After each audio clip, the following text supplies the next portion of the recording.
वंदे मातरम का आज हम आपके सामने सबसे बड़ा विश्लेषण करें उससे पहले मैं आपको मशहूर एक्ट्रेस शर्मिला टैगोर का एक बयान सुनवाना चाहता हूं। आप पहले यह सुनिए कि शर्मिला टैगोर वंदे मातरम के बारे में क्या कह रही हैं और वो ये भी बता रही हैं कि देश के मुसलमानों को वंदे मातरम पर क्या आपत्ति है। मेरा पॉइंट ऑफ व्यू है कि यहाँ पे काफ़ी रिलीजन के लोग रहते हैं, मजहब के लोग रहते हैं जो एक गॉड में विश्वास करते हैं, single God, not many God's. और वंदे मातरम के जो स्टैंजा है वो वंदना करते हैं मेनी गॉड्स। आप पढ़ेंगे उसको तो आपको पता चलेगा, उसमें all the gods are mentioned by name. तो वो जो एक रिलीजन में विश्वास करते हैं उनके लिए मुश्किल है कहना कि वंदे काली, वंदे दुर्गा, वंदे, मुश्किल है। तो इसीलिए अगर इंडिया में जितने रिलीजन के लोग हैं उसको अगर हम इकट्ठा साथ लेके चले तो पहला 2 stanza is very good. Sharmila Tagore बहुत बड़ा नाम है और हम शर्मिला टैगोर का बहुत सम्मान करते हैं, लेकिन हो सकता है कि आज के ज़माने के जो जेनजी हैं वो ना जानते हों कि शर्मिला टैगोर कौन है। शर्मिला टैगोर हिंदी फिल्म इंडस्ट्री की 60 और 70 के दशक की एक बहुत बड़ी, बहुत मशहूर हीरोइन है। आज से लगभग 58 साल पहले वर्ष 1968 में शर्मिला टैगोर ने भारतीय क्रिकेट टीम के कप्तान नवाब मंसूर अली खान पटौदी के साथ शादी की थी और तब उन्होंने अपना धर्म परिवर्तन करके इस्लाम धर्म कबूल कर लिया था। लेकिन इस देश में उन्हें हमेशा से शर्मिला टैगोर के नाम से ही जाना गया और आज भी वो अपना नाम शर्मिला टैगोर ही लिखती हैं। उनके बेटे सैफ अली खान को आप जानते ही होंगे, वो अब देश के एक बहुत बड़े, बहुत मशहूर एक्टर हैं। उनकी फिल्मों को हिंदू, मुसलमान, सिख और ईसाई सभी देखते हैं और इस देश के बॉक्स ऑफिस ने और इस देश की जनता ने सैफ अली खान को उनकी फिल्मों को देखते हुए कभी अपने मन में यह भाव नहीं रखा कि वो एक मुस्लिम एक्टर की फिल्म देख रहे हैं। यानी आज सैफ अली खान को भी इस देश में वही दर्जा मिला, वही प्यार मिला, वही सम्मान मिला जो इस देश में अक्षय कुमार या ऋतिक रोशन को मिलता है। मतलब धर्म के नाम पर कोई भेदभाव नहीं है। आप अच्छी फिल्म बनाएंगे, आपकी पिक्चर सुपरहिट होगी, लोग टिकट खरीद कर पैसा अपना लगाकर आपकी फिल्म देखने के लिए जाएंगे, चाहे आप हिंदू हैं या मुसलमान हैं। आज हम ये डिकोड करेंगे कि भारतीय मुसलमानों को वंदे मातरम से इतनी समस्या क्यों है और वो आज भी अपने आप को बाकी लोगों की तरह भारत का एक आम नागरिक क्यों नहीं मान पाते। आज हम वंदे मातरम का सबसे निष्पक्ष, धर्मनिरपेक्ष और नॉन पॉलिटिकल विश्लेषण करेंगे। इसमें आप राजनीति मत ढूंढिएगा, जो जैसा है जस का तस हम आपके सामने वो सारी जानकारियां रखेंगे। जैसा कि आप जानते हैं, आज से लगभग 151 वर्ष पहले 1875 में हमारे राष्ट्रगीत वंदे मातरम की रचना प्रसिद्ध कवि बंकिम चंद्र चट्टोपाध्याय ने की थी और उस समय यह आजादी और देशभक्ति का सबसे बड़ा गीत बन गया था। वंदे मातरम में कुल मिलाकर लगभग 100 शब्द हैं और 6 पैरा हैं। वर्ष 1937 से लेकर 2026 तक वंदे मातरम के हमारे देश में सिर्फ पहले 2 पैरा गाए जाते थे और अब नए कानून के तहत इसके सभी 6 पैरा को गाना अनिवार्य है। आप जानते होंगे कांग्रेस पार्टी ये कह चुके हैं कि हम ये 6 पैरा नहीं गाएंगे, हम तो अब भी पहले की तरह ही वंदे मातरम के सिर्फ 2 पैरा गाएंगे। अब हम शुरू करते हैं वंदे मातरम के एक एक पैरा का सरल हिंदी में विश्लेषण, ताकि आप जान पाएं कि वंदे मातरम के हर पैरा में ऐसा क्या लिखा है, किस देवी का नाम है जिससे इस देश के मुसलमानों को परेशानी हो रही है। तो मैं अब एक एक करके आपके सामने वंदे मातरम पढ़ूंगा और फिर उसका मतलब भी आपको समझाऊंगा। देखिए, पहला पैरा है वंदे मातरम। सुजलाम सुफलाम मलयज शीतलाम शस्य श्यामलाम मातरम वंदे मातरम। आपकी स्क्रीन पर यह पहला पैरा है। हिंदी में इसका मतलब है, हे मातृभूमि, तुम जल से भरपूर हो, फलों से समृद्ध हो, तुम्हारे वातावरण में ठंडी और सुगंधित हवाएं चलती हैं, और तुम्हारी धरती हरी भरी फसलों से ढकी हुई है। यहां वंदे मातरम का मतलब है मां, मैं आपकी वंदना करता हूं, और यहां मां का मतलब है भारत माता। इसमें किसी देवी या देवता का नाम नहीं है। अब चलते हैं दूसरे पैरा पर।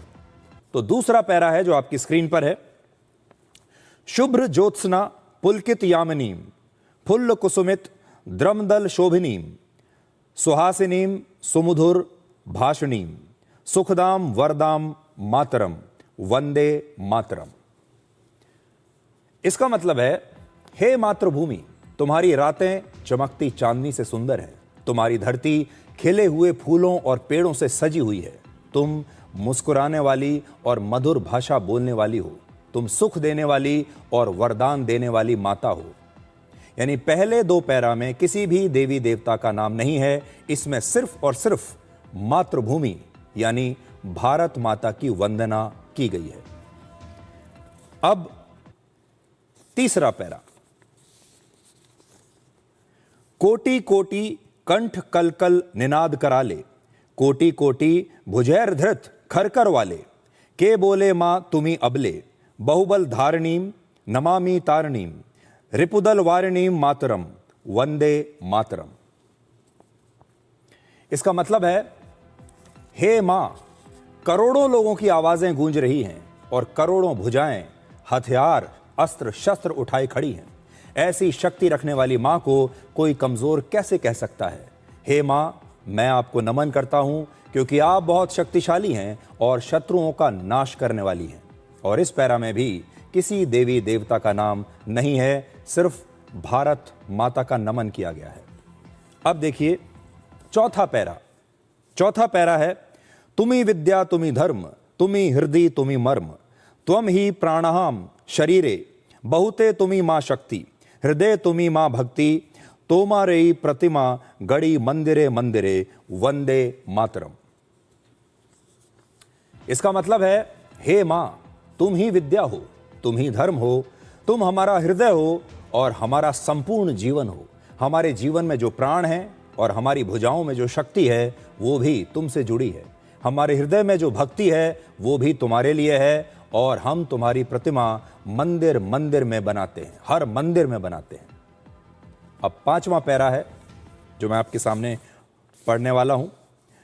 त्वम ही दुर्गा दश प्रहरण धारिणी कमला कमल दल विहारिणी वाणी विद्यादायिनी नमामि त्वाम नमामि कमलाम अमलाम अतुलाम सुजलाम सुफलाम मातरम वंदे मातरम। इसका मतलब है, आप ही दसों अस्त्र शस्त्र धारण करने वाली मां दुर्गा हैं। आप कमल के आसन पर विराजमान समृद्धि प्रदान करने वाली मां लक्ष्मी हैं और आप ही ज्ञान और विद्या की देवी मां सरस्वती हैं। आप निर्मल, अद्वितीय, जल और फलों से भरपूर मां हैं। आपकी तुलना में कोई नहीं। मैं आपकी वंदना करता हूं। अब आपको वंदे मातरम पर विवाद की असली वजह हम बताते हैं। तो पहला आपने यहां देख लिया, यहां मां लक्ष्मी का उल्लेख किया गया है, मां सरस्वती का उल्लेख किया गया है। अब देखिए, मां दुर्गा, मां लक्ष्मी और मां सरस्वती का उल्लेख यहां पर किया गया है और इन्हीं तीन देवियों का नाम लेने से देश में मुसलमानों को आपत्ति है। उनका तर्क यह है कि क्योंकि वो एक ही ईश्वर को मानते हैं इसलिए वो किसी और देवी देवता का नाम नहीं ले सकते। लेकिन वंदे मातरम पर धार्मिक कार्ड खेलने वाले लोग इस बात को बहुत चालाकी से छिपा लेते हैं कि वंदे मातरम एक राष्ट्र की प्रार्थना और राष्ट्रगीत है। ये किसी देवी देवता के लिए की गई आराधना नहीं है। यहां भारत माता को ही अलग अलग देवियों की तरह बताया गया है, अलग अलग देवियों का रूप बताया गया है और हिंदू धर्म के लोग भी इस राष्ट्रगीत का प्रयोग अपने घर में या किसी धार्मिक अनुष्ठान या पूजा पाठ में नहीं करते। अब आगे बढ़ते हैं। छठा पैरा देखिए। छठा पैरा है, श्यामलाम सरलाम सुस्मिताम भूषिताम धरणीम भरणीम मातरम वंदे मातरम। इसका मतलब है, हे मां, तुम हरी भरी हो, सरल हो और शांत स्वभाव वाली हो। तुम्हारे चेहरे पर सुंदर मुस्कान है और तुम सुंदरता से सजी हुई हो। तुम पूरे संसार को धारण करने वाली और उसका पालन पोषण करने वाली मां हो, मैं तुम्हें नमन करता हूं। कल्पना कीजिए, वंदे मातरम का गीत जो भारत की आजादी की क्रांति का उद्घोष था, उसमें भी कुछ नेताओं ने धर्म ढूंढ लिया, उसमें भी हिंदू मुसलमान ढूंढ लिया। बहुत सारे लोग आरोप लगाते हैं कि आजकल मीडिया में भी और राजनीति में भी लोग हिंदू मुसलमान ढूंढ लेते हैं। अब आप देखिए, मैंने पूरा वंदे मातरम आपके सामने पढ़ा, आपको हर पैरा का मतलब बताया, और आपको क्या ऐसा लगता है कि ये वंदे मातरम धार्मिक है? क्या आपको लगता है कि इससे किसी की भी धार्मिक भावनाओं को ठेस पहुंच सकती है? इस दुनिया में हर कोई अपनी मां से प्यार करता है, अपनी मातृभूमि से प्यार करता है। और सबसे बड़ी बात यह है कि जो मुसलमान ये कह रहे हैं कि इसमें मां सरस्वती का नाम लिया गया है, मां लक्ष्मी का नाम लिया गया है, मां दुर्गा का नाम लिया गया है, इसे हटाइए, वो ये नहीं समझते कि अगर इन्हें हटा दिया जाएगा, अगर इन्हें नहीं गाया जाएगा, तो क्या हिंदू धर्म के लोगों की धार्मिक भावनाएं आहत नहीं होंगी? उन्हें अपनी भावनाओं का तो बहुत बहुत चिंता है, लेकिन हिंदू धर्म के जो लोग हैं उनकी भावनाओं का क्या होगा? यहां पर शर्मिला टैगोर जैसे लोगों का तर्क है कि इस देश में बड़ी संख्या में ऐसे लोग हैं जो एक ही भगवान को मानते हैं, इसलिए वो अलग अलग देवी देवताओं को नमन नहीं करेंगे। लेकिन क्या इस देश में सिर्फ मुसलमान ही ऐसे हैं जो एक भगवान को मानते हैं? इस देश में बहुत सारे ऐसे धर्म हैं जो एक ही भगवान को मानते हैं। इस्लाम में एक भगवान है, अल्लाह, लेकिन ईसाई धर्म में भी एक ही भगवान माना जाता है, जीसस क्राइस्ट यानी ईसा मसीह। बौद्ध धर्म में भी भगवान बुद्ध की ही आराधना होती है, और सिख धर्म में भी सिर्फ गुरु ग्रंथ साहिब की आराधना होती है।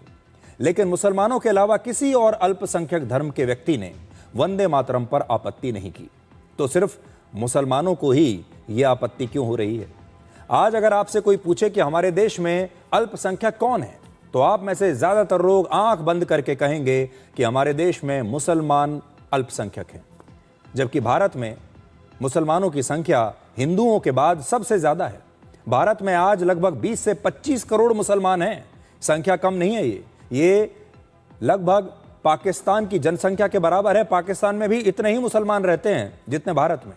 लेकिन भारत के ईसाई, सिख और बौद्ध धर्म के लोगों ने कभी अल्पसंख्यक कार्ड नहीं खेला, जबकि अस्तित्व का कोई खतरा अगर होना है तो वो उन्हें होना चाहिए था, क्योंकि उनकी संख्या तो मुसलमानों के मुकाबले बहुत ही कम है। हमारे देश में जो ईसाई हैं वो असुरक्षित महसूस नहीं करते, बौद्ध धर्म को मानने वाले भी नहीं करते, जैन धर्म को मानने वाले भी नहीं करते, सिख भी नहीं करते। अब दूसरा मुद्दा यह है कि मुसलमान कह रहे हैं कि वंदे मातरम से देवियों के नाम हटा दो, लेकिन 100 करोड़ हिंदुओं के इस देश में कोई ये नहीं कह रहा कि देवियों के नाम हटाने से क्या हिंदुओं की धार्मिक भावनाएं आहत नहीं होंगी? क्या ये सनातन का अपमान नहीं होगा? उनकी भावनाओं के बारे में कोई बात नहीं कर रहा। क्या आप जानते हैं कि शादी के लिए जब शर्मिला टैगोर ने हिंदू धर्म को छोड़कर इस्लाम धर्म अपनाया तो उन्हें शादी के बाद एक नया नाम दिया गया था, और उनका नया नाम था आयशा। ये इस्लाम धर्म अपनाने के बाद उनका नाम हुआ आयशा।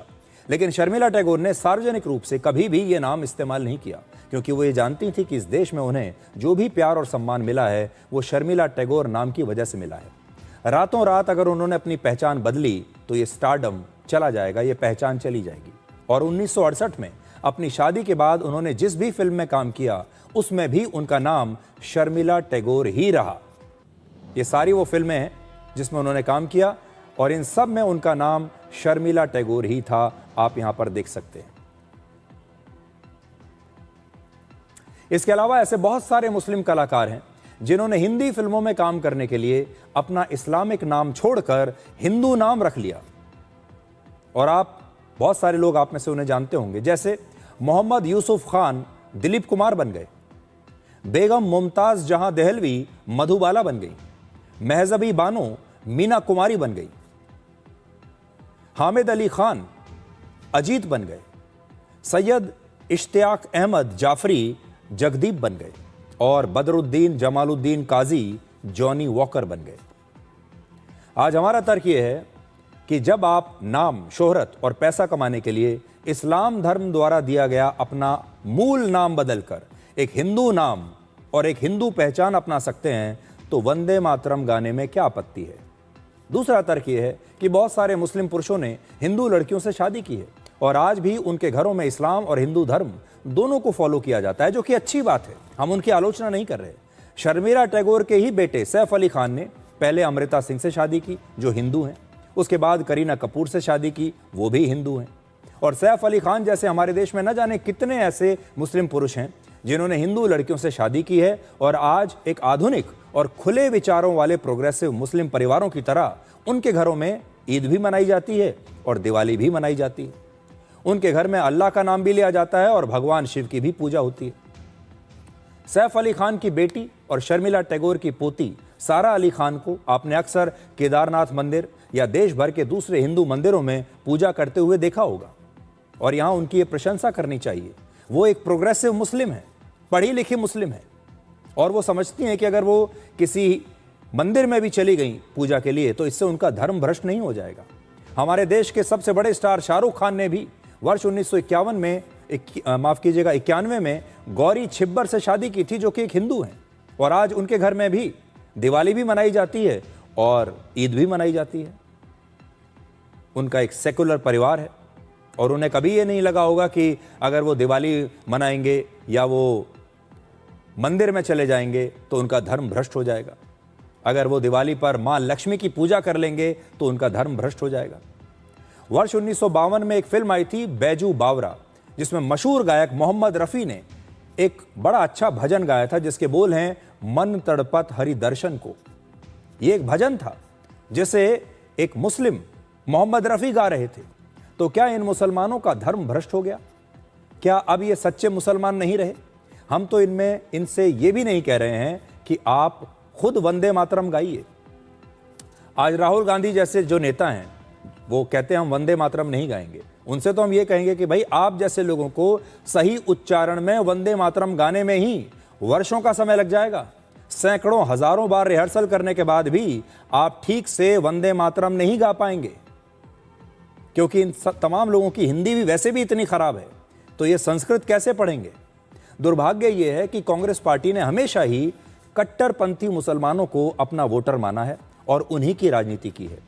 कांग्रेस ने कभी भी खुले विचारों वाले प्रोग्रेसिव मुसलमानों को लेकर राजनीति नहीं की।